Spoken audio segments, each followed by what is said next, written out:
Hello, and welcome to Real Conversations with Patricia. I'm your host, Patty Baranowski-Schneider. Today I'm joined by Edoardo Guidali, a communication expert specialized in families and couples. So welcome, Edoardo. Tell us a little bit about yourself. Thank you very much, Patricia, for this introduction. Sure. Hello, everyone. My name is Edoardo, and I'm currently living in Switzerland. I'm a communication expert focused on families and couples. And I've studied management and economics here at the University of Zurich. And since a year, I've started this path because I feel very, very motivated to help families and people in a relationship to develop healthy communication. Nice. Yeah, I know a lot of people struggle with the communication. They might be good on paper, but not good with communication. So now your work focuses on helping families and couples improve their communication. So what inspired you to pursue this path, and how has your experience shaped your approach? Right.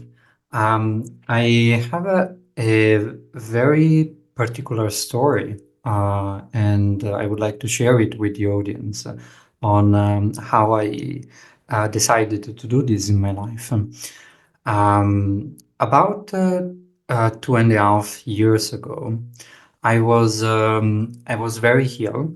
I was suffering from chemical sensitivities, which is an autoimmune disease that it has been recognized only recently from countries such as the United States, Switzerland, Austria.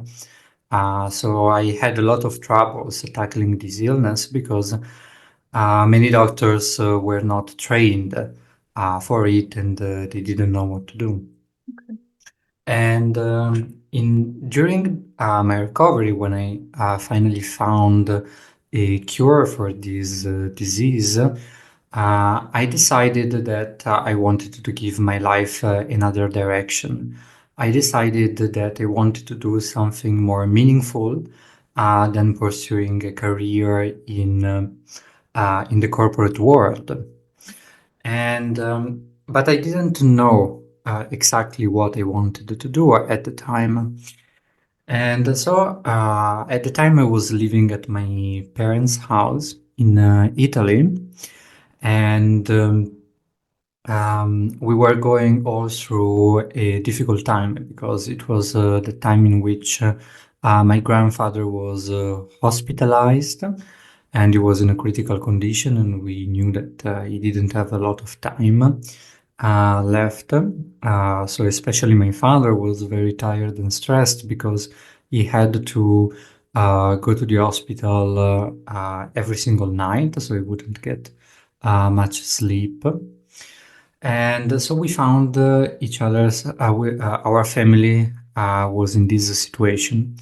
And I have to say that as a family, we had lots of struggles, not only in communication, but getting along with each other. So we didn't share many ideas. We lived very differently, and many times we ended up fighting with each other. So it was very difficult. With time, we learned how to avoid topics that would create problems, and we learned how to be polite with each other.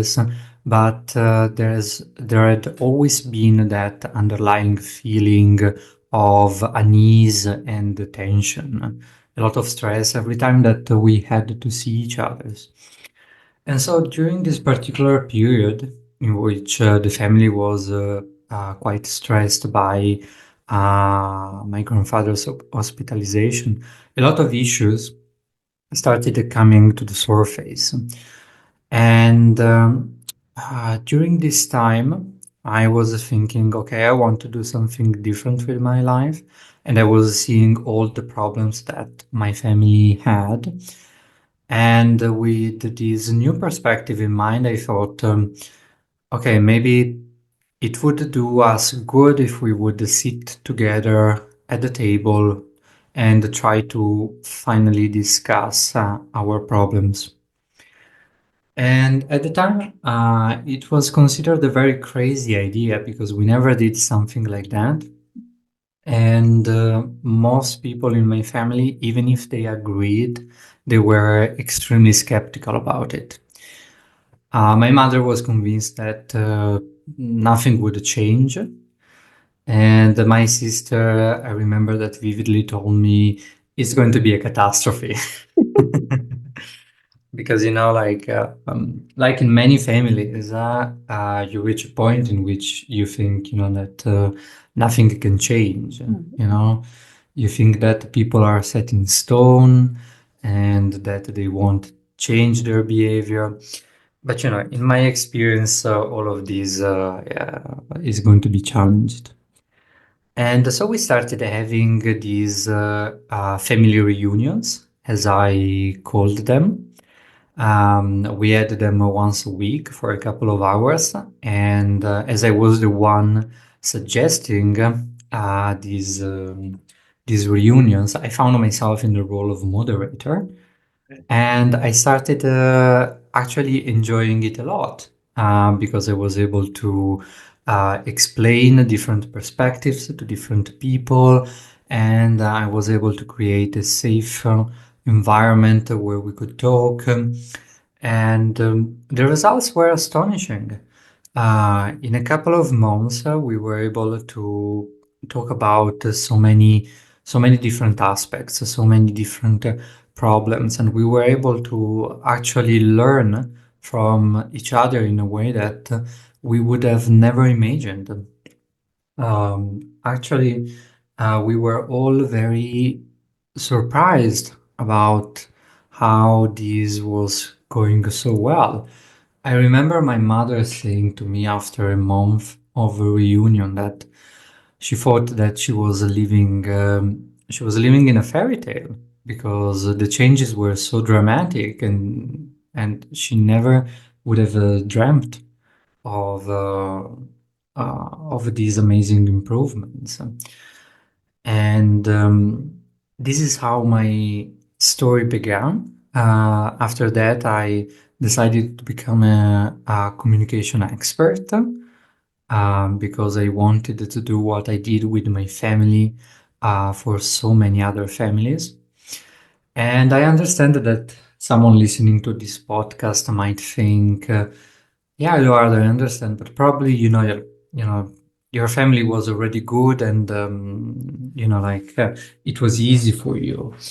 And I actually have to say that I come from a family in which no one would ever thought that uh, this was possible.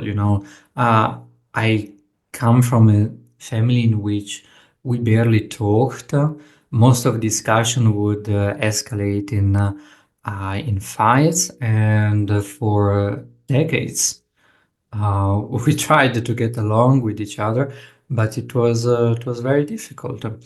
As a matter of fact, I moved to Switzerland not only to study management and economics. I'm Italian. I'm from Italy originally, but also because I wanted to take a break from my family because we had a very toxic situation at home, a very toxic and very toxic relationships. So uh, I'm very happy to go deeper into what happened to my family and what I do with people, but I also wanted to let you the possibility to ask me your questions. Okay.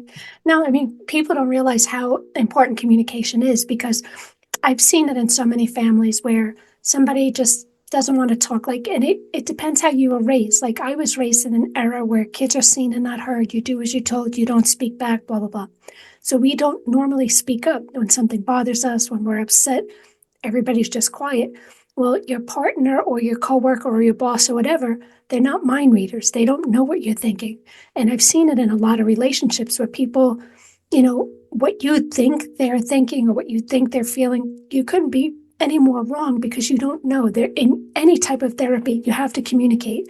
And sometimes you need that safe space where people can sit you down and just be the intermediary, because they might not talk to you directly, but somehow it's like when you're talking to that outside person, you're sitting right here and you're talking basically to one another, but it's just easy to talk to that person because I don't want to look at you and tell you what I'm thinking or feeling. It's easy for me to tell, even though you hear it, and that's part of the therapy, so I get it.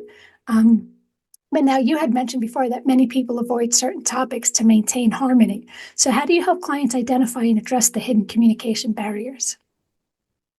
Well, that's actually very interesting and actually also very easy.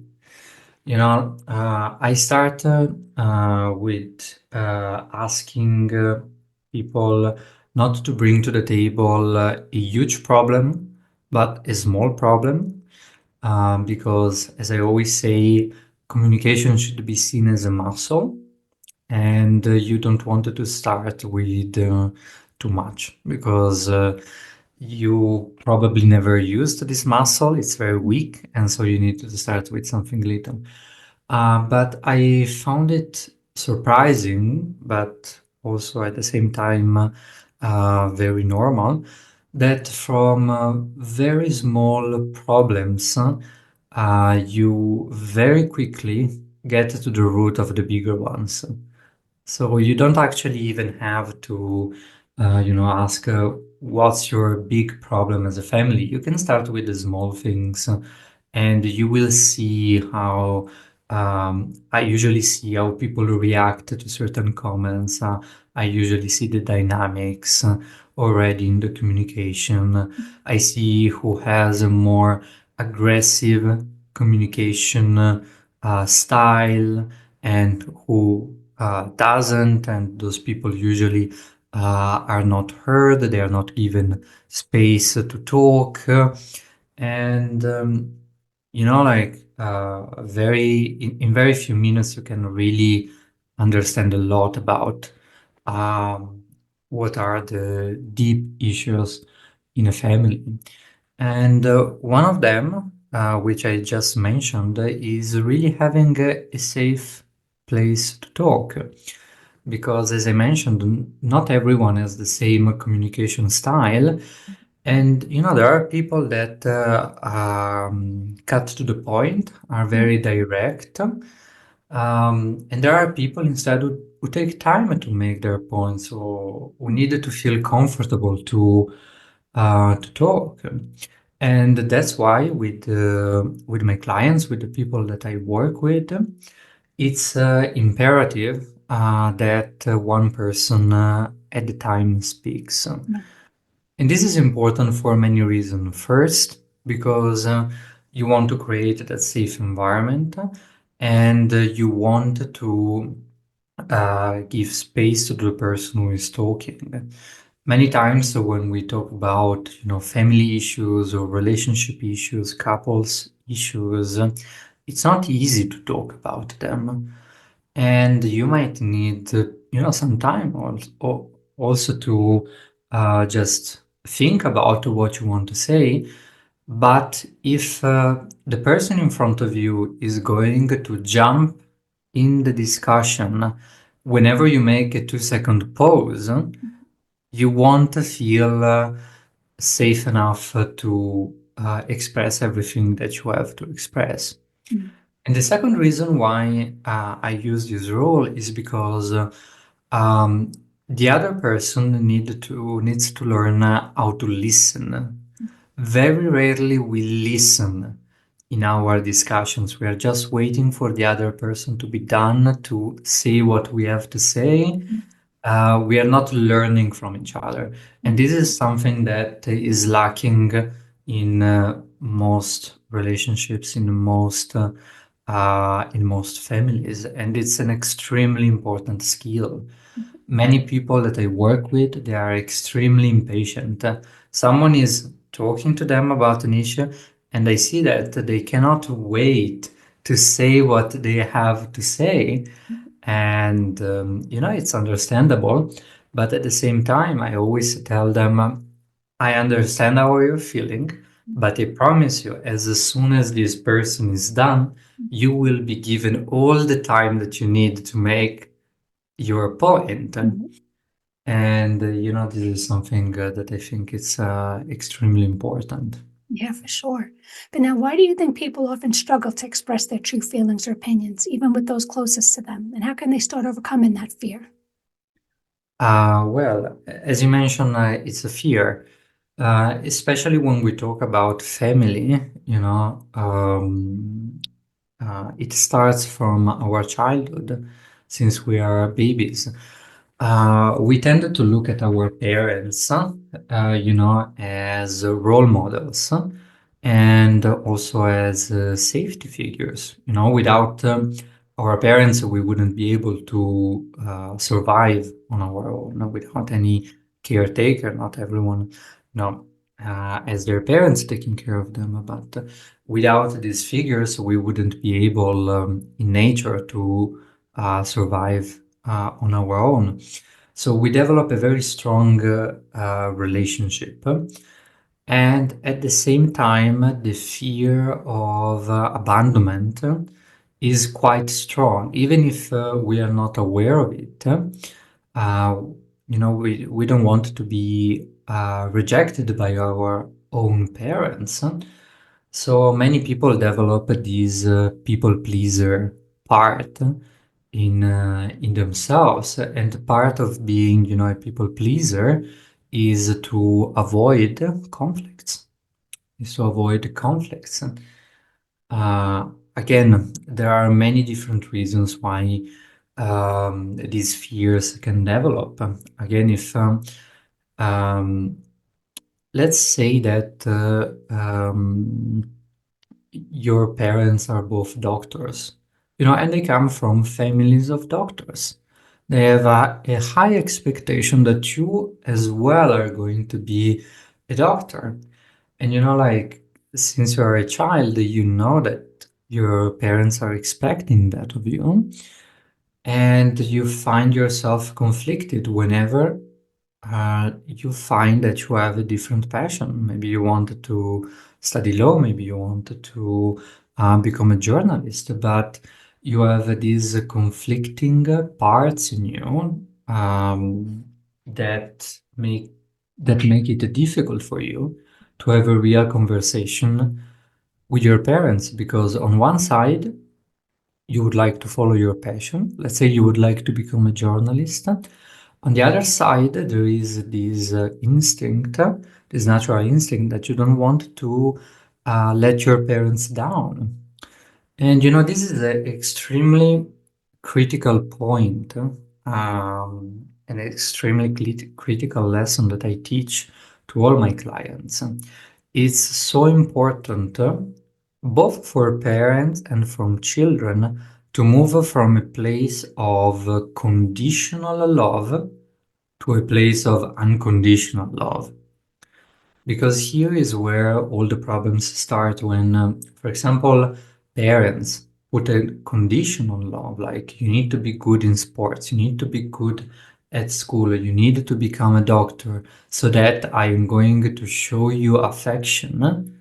You start creating problems. And the same, goes on goes from children to parents. If parents feel like they need to be successful, they need to, I don't know, have a lot of money, or they need to be very active in social life in order to be appreciated by their children, also that can create a problem. So I always try to work with my clients on letting go on these expectations. Yeah, it's funny how the different generations, because like even with my kids, they went to school for certain things, or they had a passion to do certain things.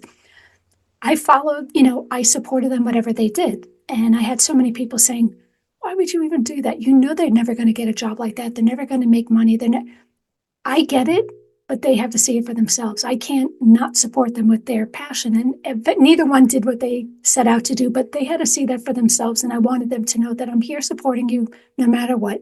Because if I was telling them what they should or shouldn't do, what kind of relationship is that? They're adults now. Like they're not 5-year-olds where I'm telling them, do this. So people have to just, I guess that's where they need the help, just learning how to communicate and not make it all about you. So now you had talked about the impact of unspoken issues on mental health and life paths. So can you share a success story where addressing these issues led to a profound positive change? Well, yes, unspoken issues are, extremely important. Well, I can give you an example of myself.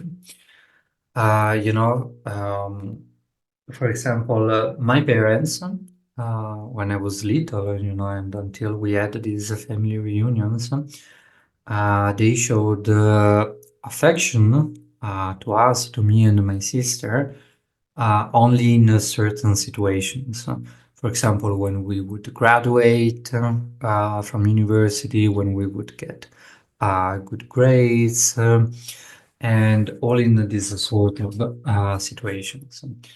And since I was a child, I understood very well that I was supposed, to get a good grade and to be a good child, very responsible, very organized. And I saw that every time that I would get good grades, like my parents would be super happy, they would smile at me, you know.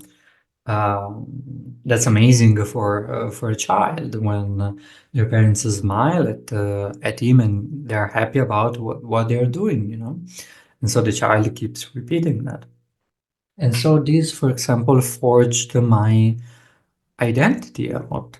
I thought I need to be very good at school. I put a lot of pressure on me. It was extremely unhealthy because in elementary school or in secondary school, yes, you should, mm, be good at school, get good grades, but you shouldn't feel overly stressed or, I wouldn't say burned out, but, going into that direction. And so as I grew up, I was like this also in high school. And then I chose a career path first in engineering. I have a bachelor in management engineering, and then with my master in management engineering for the wrong reasons. Uh, I wasn't conscious at the time that I was doing it for the wrong reasons. I was thinking, yeah, this is the right things to do, and I should do that, climbing the corporate ladder, having a job, financial stability, all of those things. But I had no idea that this was not what I really wanted to do. And so, um, when I talk about my chemical sensitivities, many times I see this illness as a blessing because it made me realize, you cannot go on living like this, like you're too stressed. It's not working. You're getting sick from it, and because this illness forced me to think about alternative life paths, I was very lucky and I found out my passion. Actually, the signs have always been there. I have always been a good listener. I always loved reading about, even if it's not what I do, but, psychology, um, learning about people. I was always interested in, okay, why does he behave in this way? Why does he talk in this way? And very interestingly, most of the people I talked to opened up with me in a way that they wouldn't do with other people, and I really loved hearing about their struggles, being there for them. This really gave me a warm feeling, gave me a very warm reward. But yet, I didn't see it at the time. I thought engineering and management is what I'm supposed to do. And this had, as you can imagine, a very huge impact in my life because from pursuing, my true passions, I went onto a path in which I studied something that wasn't the right cut for me. And, in the end, things worked out because now I'm so happy that, I can help families and couples in a way that I think it's very innovative because I bring so many different people, the entire family at the table discussing and, working on communication. I've never heard of that and not many people do that. So I'm actually very happy about how things turned out, but um, you know, this can have a huge impact in your life, on your children, healthy communication, unconditional love. These are all things that can make a huge impact. And healthy communication helps you understand more about the person that is in front of you, but it also helps you to create a supportive environment in which like you're not just talking with each others, but you are there for each others, and you develop the right tools so that sometimes it might be me or has a problem, and like now I can tell my whole family and they are there to listen to me, and like I feel supported. Many people don't have anyone to talk about. Many people keep everything inside, and the more you keep something inside, whether it's an issue, whether it's a trauma, the more this impacts your life and grows out of proportion. Yeah, So it builds up. Yeah. it builds up. Exactly. Yeah. So now, I guess, for individuals in toxic relationships, what advice would you give to recognizing when it's time to improve communication versus when it's time to walk away? Where there are many clues. There are many clues that you can see. You are in general in a toxic relationship, communication-wise. If you don't feel heard, it's that simple. If you don't feel like the person is supporting you unconditionally, if every time that you are trying to say something, the person in front of you interrupts you or doesn't make an effort um, to understand you. Um, but um, the way that I see it is that before walking away, like you needed to give it a try with communication, whether you want to do it on your own. And I have a lot of tips for, those people that want to do that on their own. Or you should at least try to get some support. Usually, I would say that if you are willing to work on your issues and you are in a toxic relationship and the other person does not want at all to work with you or with someone like me to support the communication in the early stages, and you have tried and tried and tried with this person, I would say yes, it would be wise to walk away from the relationship. But I advise uh, all the people that I work with, because many times it's single persons that come to me. It's not the whole family directly because they don't know how to bring the whole family or the other person in front of me. you know I give them I try to educate them on communication first, because the way that you approach problems can make a huge difference. So for example, uh, many times when we want to talk about an issue, whether it's with your partner, with your husband, with your wife, or with your family, we tended to do it in the wrong way.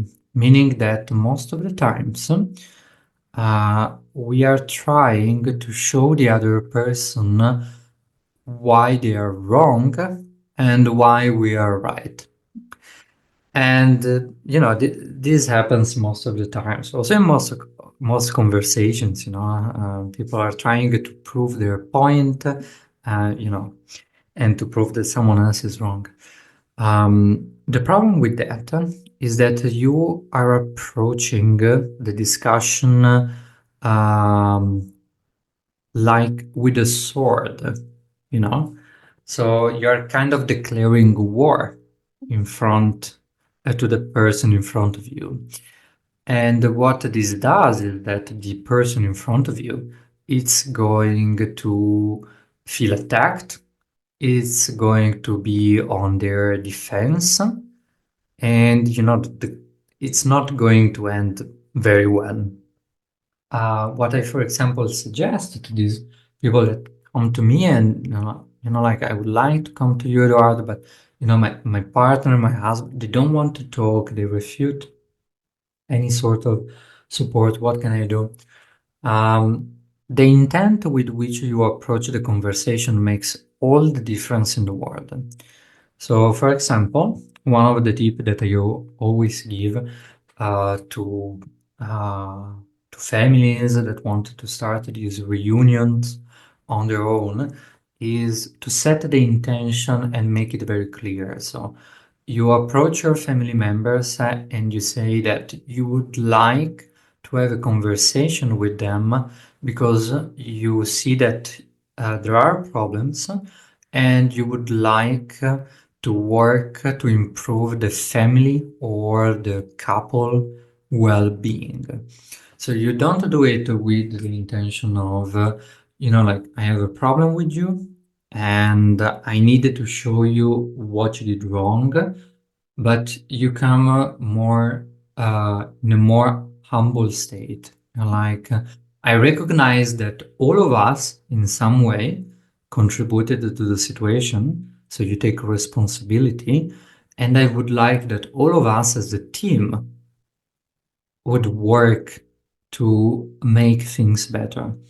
And usually, when you approach a conversation, an issue with this humble way, by taking responsibility, by admitting, look, I might have done something wrong and I would like to understand it from you, in a sense, you are attracting what you're giving out, because the person in front of you will put away all the walls that have been erected, all the defenses, and they will be more likely to talk to you, to tell you what's going on without actually attacking you. Right. And so, there are definitely situations in which you should leave the relationship. Of course, like if there is any sort of abuse, it's very dependent on the situation, but there are so many things that you can do before running away. And this is what I say every time with all the people that I work with. I see so many beautiful couples, so many beautiful relationships fall apart for the wrong reasons because they don't know how to actually talk about, what makes us feel uncomfortable. And so there is plenty that we can do before, terminating the relationship. Now, I agree with the approach because it's like with anything in life, even with a job. If I walked in and said to somebody, you know, you messed this up, we have a serious problem. What are you going to do to fix it? As opposed to, I would have liked this to go a different way. What could we do to make it a little better? Now you have me saying, "No, I'm part of a team. You want my help," as opposed to you're blaming me. So I agree 100%. It's just how you approach it. Yeah. Now you launched a company dedicated to improving relationships. So what challenges have you faced in building this business, and how have you overcome them? Well, a big challenge that I have faced is that there is actually little awareness about family issues and relationship issues, in the sense that many families and many relationships are in denial of the existence of problems in the relationship. You know, because of the fear of abandonment and fear of rejection that we talked about before, many people in a relationship tend to avoid topics that upset the harmony. Um, and this coping strategy is a strategy that in many cases has been going on for 5, 10, 20, 30 years. So it's very ingrained and the people are not even conscious of it anymore. So many times I see, families or friends of mine that have these huge issues, and they tell me, "Look, Eduardo, I would like to come to you, but whenever I talk with my parents, they tell me that everything is all right and we don't need support." And they are convinced of that, because the fear is so strong that, many people are afraid, okay, but if we bring out all of these issues, uh, what's going to happen? They feel that there is a risk. And this is also a challenge that many other service providers encounter, I always make this parallel with psychologists, the people who might need it the most are the people who don't want to go to a psychologist or, to a communication expert because there is this underlying fear.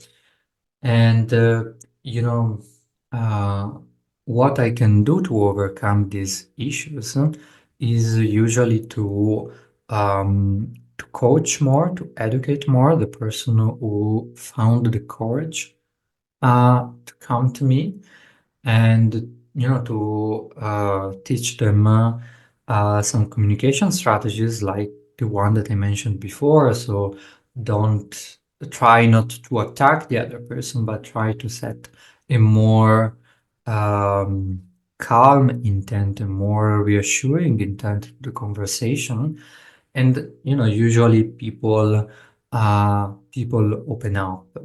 But yeah, that's definitely a challenge. I think that so many companies, so many industries face this challenge, which is the challenge of awareness, of people not being aware of a problem.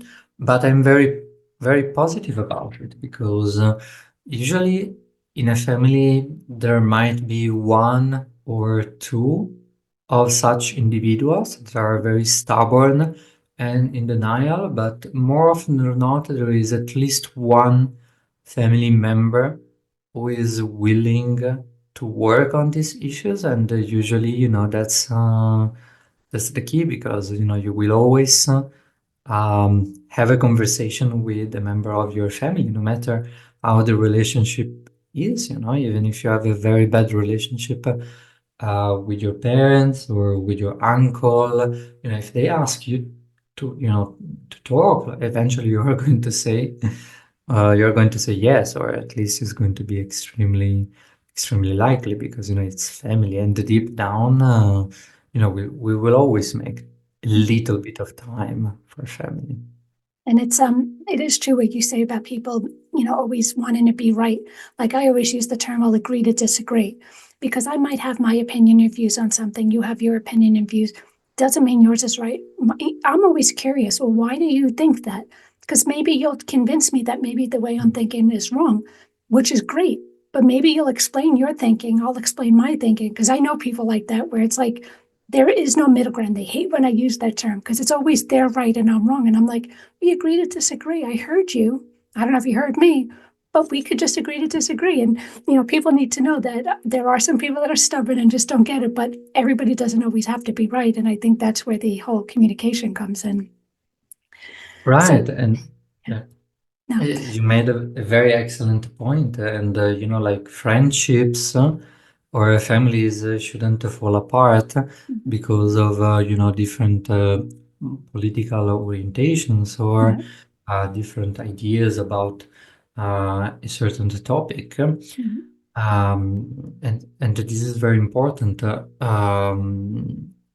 If I may, I would like to make an example about what happened with my family about this topic, wanting to be right um, and wanting to prove it.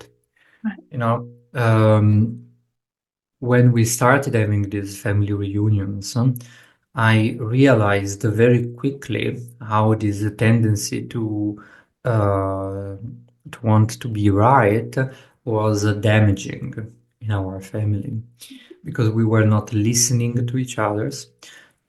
So I told my family, and ended up telling this to all of my clients. Right now, you need to make a choice. You need to decide if you want to be right or if you want to be happy, because this is a choice that you want to make. You cannot be right and be happy in your family because um, this is how things are. And so when we applied this concept, we were able to learn tremendously from ourselves. And this is the example that I want to make. One of my parents' biggest issue concerning me and my sister was the fact that they were under the impression that we weren't grateful enough for all the things that they provided for us. So good schools, a good home, the possibility, to practice sports, to do whatever we wanted. And my parents weren't poor when they grew up, but they came, from a difficult financial situation, and they worked very hard all of their life to get quite comfortable financially and to be able to provide everything that they did for us. The point is that me and my sister, we were born having all of these things, and we didn't know about how our parents grew up because they never told us. So, they made the assumption that we should know how lucky we were and how much all these efforts that they made meant to us. But for us, they were just, normal parents, and we were like, every single parent does that, Right. don't they? And upon talking, we realized that they were trying to show us love and affection Mhm. in a way that it wasn't clear to us. Mhm. So after that, we started giving it much more value, and we started seeing it as as a sign of affection, as a sign of love from our parents, rather than this is what every parents do. There is Right. nothing special about it. This is Right. how it's supposed to be. And on the other hand, me and my sister felt very bad because our parents didn't show affection in a more direct way, through means of hugging, saying, I love you. And we suffered a lot from that.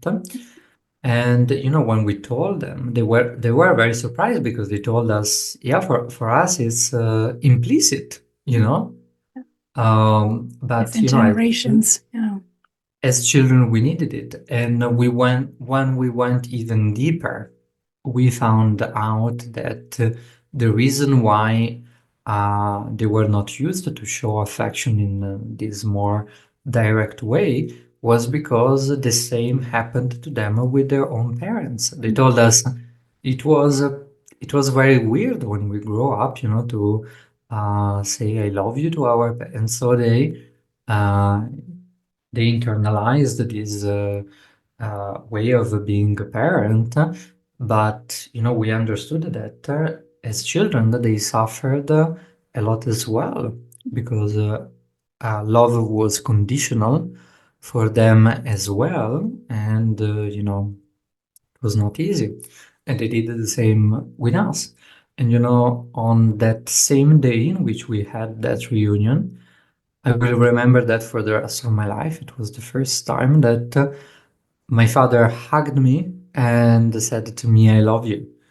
And he did that twice, and I was overwhelmed. And so when we put aside the need to be right, and we choose to listen, and we choose to learn from each other, so all these beautiful things can happen, and many times very quickly, because these issues, these traumatic events that happened in our childhood or in our relationships, they stem from the fact that we don't have an understanding of what the problem is. Like you said at the beginning of this podcast, like we assume that we know everything about what's happening. We assume that we know what other people are thinking, or why the situation is the way that it is. But it's absolutely not like that. And I say this over and over again: in a relationship or you're in a family, it's like you are making a puzzle, and and the pieces are evenly distributed. So you don't have all the pieces of the puzzle. You need to work with the other person because you don't have the whole picture. It's a little tricky too, because I'm kind of like the same where, my generation, there was no hugging, there was no "I love you." It's just implied, you should just know that. And you have no idea, but that's how their parents were. It just, each generation changes. So now it's kind of like, I was a single mom of two, and I know I basically did the same with my guys because I was too busy working, trying to put food on the table, and it's just implied, and it's just, it gets past it. Like, there's things that will change, where there's certain things from like what I was raised that I said, I'm not going to do that to my kids. But to me, that was normal. Like, now you see the different generations, it's like, wow. But now I could see it, but the damage is done at this point. So it's like, if my kids watch this, I do love you. But it's just, it gets passed on from generation to generation. It takes a long time. If you have 10 things and you cut out one, then you have 10 you cut out. It takes many generations for it to disappear. But yeah, so it's tricky, because I get it, where your parents didn't mean to do harm. They just, that was normal for them. And it's the same with me. That's just how it is. And Right, and this is so important. This is so critical to understand, because many time we play the blame game. We think, you did this to us, like you're responsible. There is a lot of anger inside, whether it's from the parents or from the children. But when you switch your perspective, and you are understand that this has been going on for generation and generation, you're like, okay, but our parents were as well, in a sense, the victim of their parents, and their parents were the victim, and so on and on and on. And so you're like, it's actually no one's fault. It's just the fact that we are now lucky. We realized where the problem is, and now we can, in the case of me and my sister, help our parents break this generational pattern. you You only know know, it because of communication. Yes. yeah, with communication. So sometimes another important point that I would like to make is sometimes the children take the role of the victim because they're saying, it's our parents, they should have done it right. Like, we are just the victim, we are the children. But actually, as a child, you have so much power to help your parents. Sometimes you might be the one who is strong enough to bring up an issue like what we did with me and my sister, and actually help your parents heal from their own trauma that they experienced with their own parents, by understanding that their own parents probably they didn't mean Yeah, not to show love to them. They did it because it was it's just normal for something them. that is, Yeah, it was normal thing to do. yeah. Wow, good stuff. Anything else you want to touch on that we didn't already talk about? Um, well, I personally I would be able to talk about communication for hours and hours. But if this is the last bit of time that I have, I would like to give to the audience some tips so that they can try to do this on their own, even if they don't want to be supported by me. I'm a strong supporter that every family, every relationship has the right of happiness, of like feeling good within the relationship, within the family. So I really wanted to make sure that everyone can do this at home safely. The first tip that I give is that choose a time and place um, to have this reunion. Don't just go back home and over dinner say, I heard this podcast with Edoardo and Patricia, and I would like now to talk about all of our problems. Because some people need the psychological preparation. Some people might go off guard. Some people might have a bad day. I always make the example of running a marathon. If you're not prepared, if you never ran in your life, you're not going to be able to run a marathon tomorrow, probably. So you need to give yourself time to be psychologically prepared. Many people might even feel like, oh wow, I didn't realize that you thought that we had a problem as a family, and they might need 3 or 4 days to think about okay, what's wrong, what did I do, or you know, and that's extremely important.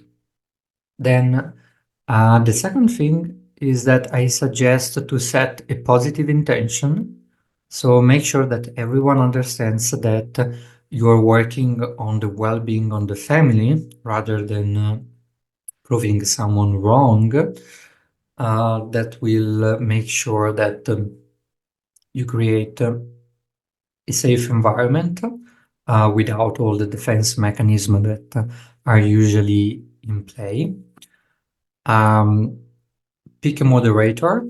So pick someone that is going to manage the people that are talking. So if someone starts interrupting, the moderator will remind that person, you will have your own turn. Don't interrupt each other's. Start small. Again, your communication muscle is probably very weak. And like I said, if you want to grow muscles at the gym, you need to start small. And baby steps. Baby steps. It's extremely important and it works amazingly. Another thing is managing expectation. Make sure that everybody understands that all problems are not going to be solved on that afternoon, that morning, because many times, you want to talk about a problem and you want to get over with it, but if the problems have been accumulating for 5, 10, 30 years, you're not going to be able to solve everything in an afternoon. The second thing is that be mindful of the energies of the energy of the family members or of your partner, because you don't want to overdo it. You don't want to talk for 6 hours. I usually say 1 hour and a half, 2 hours, if you can manage it, is amazing, Don't go over that because you risk of getting into an endless conversation. You risk of getting tired, of getting burnt out from it. And last but not least, extremely important, especially in the beginning, after the reunion, don't talk about the reunion. Mhm. You need to get some rest. You don't want to end up continuing talking about your issue over dinner or during the rest of the week. Be happy with the progress that you made. Give yourself a rest of a week. It's like before I said, example of the bodybuilder. If you want to build muscle, you need to train, but you need also to allow the necessary rest. And if you have an intense session the first time, probably you need to wait a week or two before you can lift weights again. And also, this applies also to all problem solving of all kinds. You work a lot on a problem, you don't find a solution to it. That's okay. You go to sleep, and after a good night's sleep, you might have the solution to it. But if you keep working on it all night long, probably you're going to end up stuck. So I suggest for the first month or 2 months, limit these reunions once a week, a couple of hours, and you will see with the time it becomes second nature. You will strengthen this muscle of communication, and you will be able to apply this methodology in your everyday life. Good stuff. And how can people get a hold of you or learn more about you or sign up for your program or whatnot? The best way is to find me on my website, www.edoardoguidali.com, and on my social medias. I'm on Instagram and TikTok. Very nice. Well, you almost lost TikTok there for a minute. Well, thank you again for being on the show. Again, that was Edoardo Guidali. So thanks for listening to Real Conversations with Patricia. Never miss an episode by subscribing to the channel. So thank you again. Thank you very much, Patricia. My pleasure.